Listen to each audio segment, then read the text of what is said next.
In relation to lecture 15x, page 2, descriptive inorganic chemistry, let's take a look at ammonium chloride, which is a solid based on its intermolecular interactions. It is water soluble.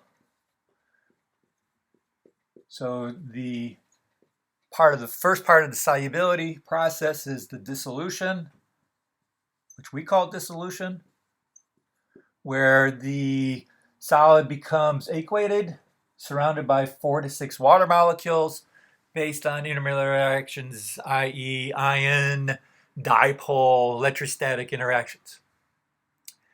The ammonium chloride is a strong electrolyte.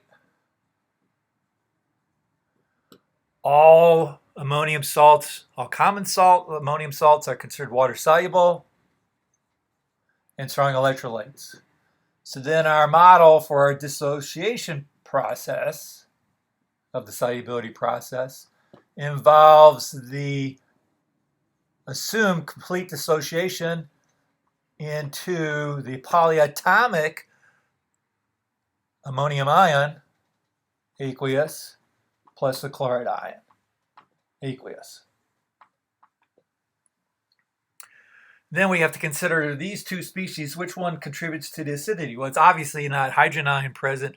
It's obviously not hydroxide, so there must be another process that's going on. So the chloride ion we've discussed before as a Lewis weak base, very weak base. We said its Kb in a previous discussion we modeled as 10 to the minus 18. Therefore, chloride ion is considered a spectator ion. It's weaker than water as a base. So we kind of ignore it. So the acidity must or could be related to the ammonium ion. So let's go ahead and erase this guy. Let's model what we think may be happening with the ammonium ion based on exchanging partners. Ammonium ion plus the water molecule. And what can we get? Well, can we transfer a hydrogen ion to the water molecule? Sure can. Does it have lone pairs? Yes, it can. So can this be a Lewis base? Yes. Could this be a Lewis acid then? Yes, but it's probably better modeled as a Bronsted-Lowry acid, i.e. that it transfers a hydrogen ion to its water molecule. So then we'll process that. We haven't decided on the equilibrium arrows. Get hydronium ion plus ammonia. Ooh, aqueous. Oh, running out of room. So is that a weak base? Yes, it is. Its Kb value from the table we have handy, that's also in the handout, is 10 to the minus 5. So then we can look at its conjugate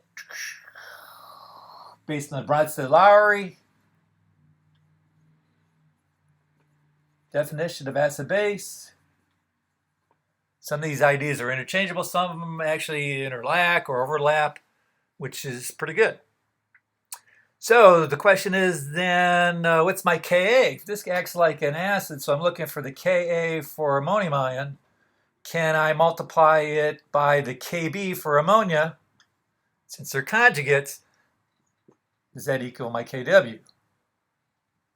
Not a bad idea. It's one of those identities we should know from our freshman experience. The Kw is 10 to the minus 14. Kb in this relationship, based on our table values, it's 10 to the minus 5. Therefore, the Ka is 10 to the minus 9, which then suggests to us that the ammonium ion is a stronger acid than the water molecule, but it's a very, very weak acid. So we would know the pH is less than 7, or we'd suspect since it's acidic, right?